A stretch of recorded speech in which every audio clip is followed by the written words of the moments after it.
मी अनिता जितेंद्र काळे, प्रभाग क्रमांक 3, नवसारी, भारतीय राष्ट्रीय काँग्रेस पक्षाची विजयी उमेदवार आहे.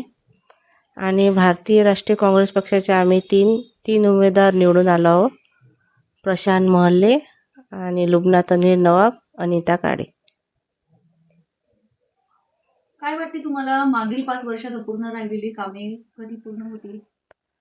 मला तर असं वाटते की आता आम्ही करणारच आहोत विकास. मागील जे झालं नाही आहे डेव्हलप, ते आता आम्ही करणार आहोत.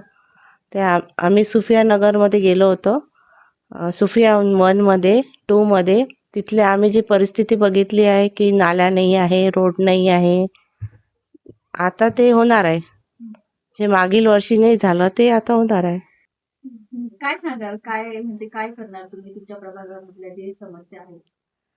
माझ्या प्रभागामध्ये ज्या समस्या आहे की कुठे पण कचरा पडला राहतो आणि मुलांसाठी अभ्यासिका, स्त्रियांसाठी बचत गटामार्फत काही योजना असतात, त्यांच्या थ्रू आम्ही त्यांना लाभ काही होईल ते देणार. आणि मुलांसाठी गार्डन वगैरे.